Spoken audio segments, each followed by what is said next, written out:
छात्रों, हमने वाहरे सुंदर घनश्याम अग्रवाल द्वारा लिखित इस कहानी के 2 भाग देखे हैं। घनश्याम अग्रवाल जी ने जिस तरह से हमें बताया है कि कोई एक बीमार व्यक्ति को हमदर्दी जताने के बहाने से किस तरह से अस्पताल में आकर लोग परेशान करते हैं और ऐसे परेशान करने वाले व्यक्तियों में उनके अपने मित्र, रिश्तेदार, जो परिचित व्यक्ति है वे ही अधिक संख्या में होते हैं। उन्होंने एक व्यंग्यात्मक रूप से, अंदाज से हमें अपने जीवन के बारे में, जो कि उनके जीवन में एक एक्सीडेंट के बाद कुछ दिनों तक जब वे अस्पताल में भर्ती रहे और फिर उनको जो अनुभव आए, उन अनुभवों के बारे में हमें उन्होंने बताया है कि किस तरह से लोग उस बीमार व्यक्ति को परेशान करते हैं, जिस व्यक्ति को सबसे अधिक जरूरत होती है आराम करने की, और वही उसको अस्पताल में करने नहीं दिया जाता है। और ये सारी बातें कुछ उदाहरणों से उन्होंने यहाँ पर बतलाने की कोशिश की है।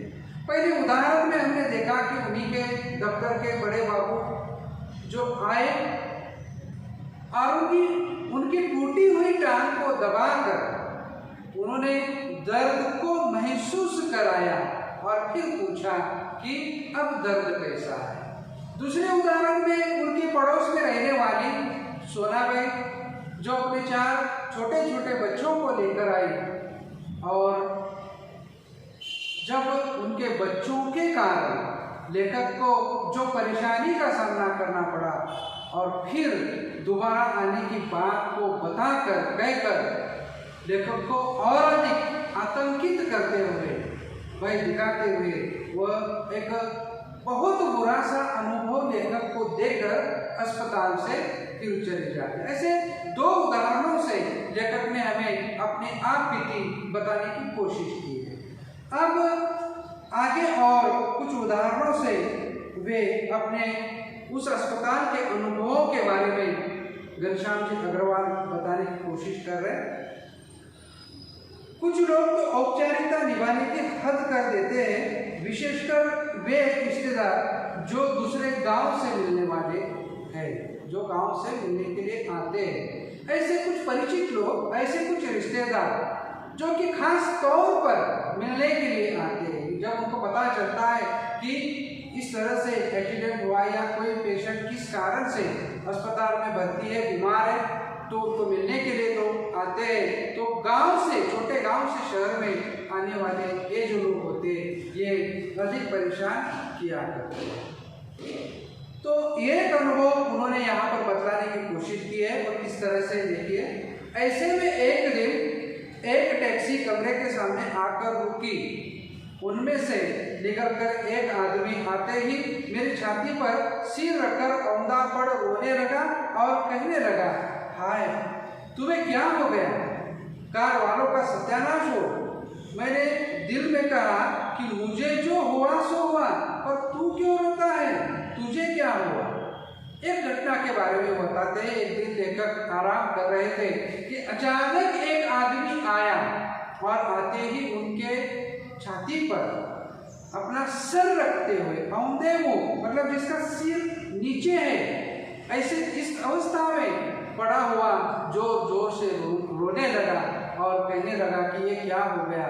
उन कार वालों का सत्यानाश हो और बिलख बिलख कर रोने लगा। अब लेखक की समझ भी नहीं आ रहा है कि ये आया हुआ व्यक्ति है कौन और वो इतना दुखी क्यों हुआ कि जिस वजह से वो आते ही इस तरह से यहाँ पर रो रहे हैं। अब लेखक की समझ में नहीं आ रहा है कि इसको हुआ क्या है। वो थोड़ी देर मेरी छाती में मुंह गड़ाए रोता रहा, फिर रोना कुछ कम हुआ। उसने मेरी छाती से गर्दन हटाई और जब मुझसे आंख मिलाई तो एकदम चुप हो गया। फिर धीरे से हंसते हुए बोला, माफ करना, मैं गलत कमरे में आ गया था। आजकल लोग ठीक से बताते भी नहीं। गुप्ता जी का कमरा शायद बगल में है। हंसता हुआ, अच्छा भाई माफ करना, और यह कहकर वह चला गया। तो अजीब तरह से ऐसे भी एक लोग होते हैं जिसको ये जानने की कोशिश तक नहीं की कि वह मिलने आया था गुप्ता जी से। बेड पर पड़ा हुआ एक जो व्यक्ति है, जो लेखक थे, वे गुप्ता जी है या कोई और है, ये तक जानने की उन्होंने कोशिश नहीं की। बस शायद उन्होंने आते ही एक बात पूछी होगी कि उस व्यक्ति का कमरा कौन सा है जिसको कार ने टक्कर दे मारी। अब लेखक का भी उसी तरह से एक्सीडेंट हुआ था और शायद गुप्ता जी का भी उसी तरह से एक्सीडेंट हुआ था। किसी ने जो उनको बता दिया कि जो लेखक के कमरे का नंबर बता दिया कि ये कमरा जिसमें एक व्यक्ति को कार ने टक्कर मारी। वास्तविक ये सच्चाई थी, लेकिन ये जाने बगैर, हालांकि उनको नाम से पूछना चाहिए कि गुप्ता जी किस कमरे में है जिनको कार ने टक्कर मारी, लेकिन उन्होंने बिल्कुल थोड़ा सा पूछा और इसी को जब उनको बताया गया कि ये कमरे में एक व्यक्ति है जिसको कार ने टक्कर मारी, इससे उनका एक्सीडेंट हुआ, और इस बात को समझते ही वे दौड़ते हुए आए, ये ना देखते हुए कि लेटा कौन है, गुप्ता जी है कि कोई और है, ये ना देखते हुए उन्होंने रोना शुरू कर दिया। और रोने के बाद जब धीरे से उन्होंने लेखक के चेहरे को देखा और तभी उनको पता चला कि अरे ये तो गुप्ता जी नहीं है। और फिर तब उन्होंने अपना रोना रोका, हंसते हुए माफी मांगी और कहा कि शायद मैं गलत कमरे में आ गया, और इस तरह से उन्होंने कहा कि शायद गुप्ता जी का कमरा, उनको मुझे गुप्ता जी से मिलना था, उन्हीं का एक्सीडेंट हुआ है, उनसे मिलने आया हूँ और वो बगल वाला कमरा होगा, मैं गलती से आपके कमरे में आ गया। तो इस तरह का एक अनुभव लेखक को आया, जिसके बारे में मुझे बता रहे कि इस तरह से कहकर कि भाई माफ करना कहकर वो चला गया। अब वही रोने की आवाज़ मुझे पड़ोस के कमरे में सुनाई पड़ी। फिर से एक बार जैसे रिहर्सल किया हो लेखक के पास आकर, और फिर जाकर गुप्ता जी से मिलकर फिर रोने की आवाज़ वहाँ से आई। मुझे उस आदमी से अधिक गुस्सा अपनी पत्नी पर आया, क्योंकि इस प्रकार रोता देख पत्नी ने उसे मेरा रिश्तेदार या करीबी मित्र समझकर टैक्सी वाले को पैसे दे दिए। मतलब ऐसे लोग होते हैं कि अपने टैक्सी का किराया भी नहीं चुकाते।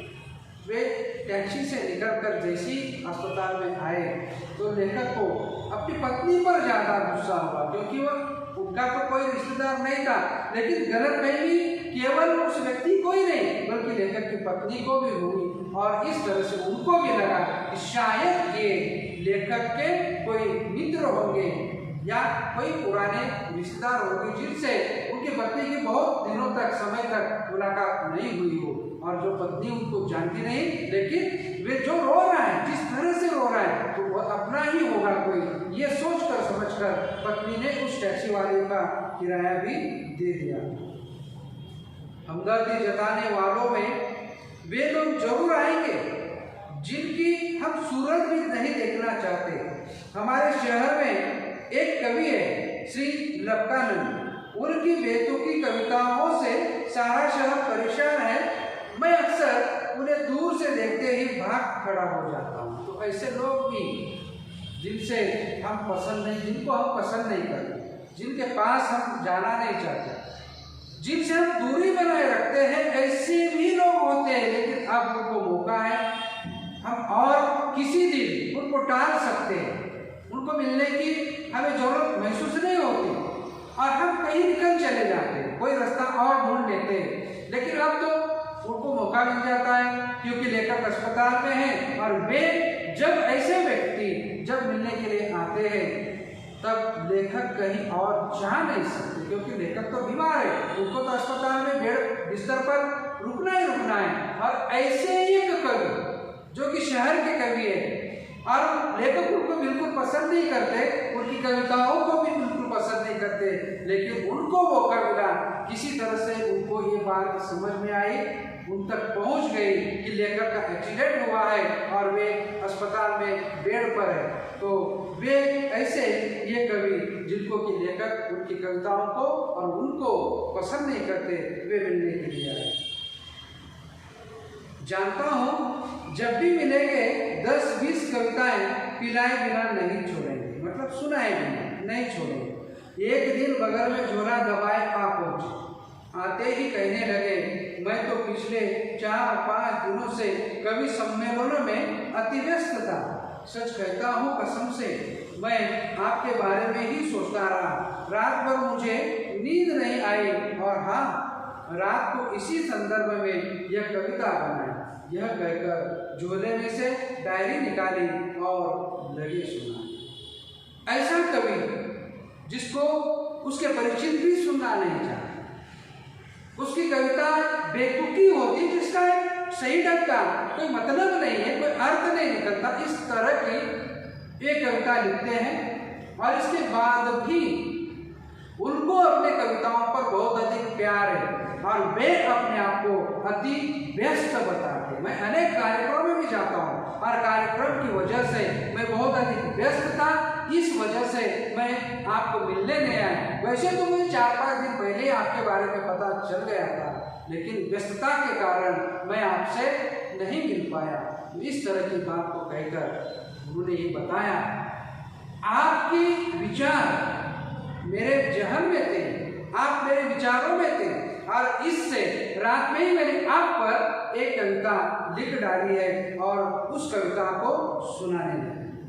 कहते हैं, असम की राजधानी है शिलोंग, असम की राजधानी है शिलोंग, मेरे दोस्त की टूट गई है टांग, मोटर वाले तेरी ही साइड थी रॉन्ग। तो इस तरह से उन्होंने बेतुकी कविता लेखक को सुना डाली, लेकिन वे एक कविता सुनाकर खामोश रहने वालों में से नहीं थे।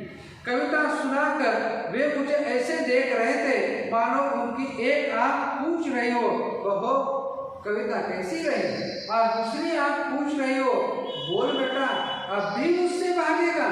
मैंने जल्दी से चाय पिलाई और फिर कविता सुनने का वादा कर बड़ी मुश्किल से उस महाशय को, उस कवि को मैंने विदा कर दिया, क्योंकि जैसे अब अपने पास की पिटारे में से सारी कविताएं एक एक करके निकालेंगे, अब तो मैं कहीं जा भी नहीं सकता, बिस्तर पर पड़ा हुआ हूँ। और इस बात का फायदा उठाते हुए मैं वे कवि महाशय मुझे और कविता सुनाएंगे, इस बात को जानकर मैंने जल्दी से उनको चाय पिलाई और कविता सुनाने का उनको मौका ही नहीं दिया। और मैंने उनको और किसी दिन आराम से, मुझे थोड़ी सी तकलीफ है, कुछ बहाने बनाकर मैंने, लेखक कहते हैं कि मैंने उनको वहाँ से विदा कर दिया। तो ऐसे कुछ प्रसंग है जो ऐसे बीमार व्यक्ति के जीवन में आते। इस सारी बातों से कहने का मतलब, उदाहरणों से यही है कि हमें जानना है, समझना है कि अस्पताल में जो व्यक्ति बीमार है, बीमारी के कारण अस्पताल में भर्ती है, तो उसकी जरूरत क्या है। उस व्यक्ति को उस समय दवाओं की और आराम की सख्त जरूरत है। जिन कारणों से वो बीमार है उससे वो जल्दी से निभर सके, बाहर आ सके। और हमें जब उनको मिलने के लिए जाना है तो निश्चित तौर पर कुछ सोच विचार के साथ और एक सही समय पर और कुछ समय के लिए, उसको बोर करने के लिए, उसको परेशानी हो इस तरह से नहीं। मिलने जाना जरूर जाना है, लेकिन मिलने जाने के लिए हमें किस तरह से जाना है। जैसे कोई फूलों का गुच्छा लेकर चले जाइए, ऐसी जगह पर रखिए कि जहाँ उनकी दृष्टि उस गुलाब के गुच्छे पर, उन सुंदर फूलों पर पड़े, ताकि उनके मन के विचार जो है वो नेगेटिव से पॉजिटिव की ओर बदले। तो हम ऐसा कुछ करें, एक अच्छी सी किताब लेकर जाएंगे उनको पढ़ने के लिए, क्योंकि उनके पास इस समय ही समय है। अगर हमने उनको किताब दी, उनको फल लेकर चले जाते हैं तो वे फल को खाएंगे, किताब को भी पढ़ेंगे, क्या वो फूल के गुलदस्ते के सुंदर से फूलों की महक, उसकी सुंदरता को देखकर उनका मन उस बोरियत से जो ऊब जाता है उससे बाहर निकालने की कोशिश करेंगे। ऐसी कुछ बातें हैं जिनको लेकर हमें सोचना है और उस तरह से ऐसे पेशेंट को मिलने के लिए हमें जाना है, जिसका हमें हमेशा ध्यान रखना है, पालन करना है। आखिरी पंक्तियों में लेखक घनश्याम जी अग्रवाल कहते हैं, अब मैं रोज ईश्वर से प्रार्थना करता हूँ कि हे ईश्वर, अगर तुझे मेरी दूसरी टांग भी तोड़नी हो तो जरूर तोड़, मगर कृपा कर इस जगह तोड़ना जहाँ मेरा कोई भी परिचित न हो, क्योंकि बड़े बेदर्द होते हैं ये हमदर्दी जताना।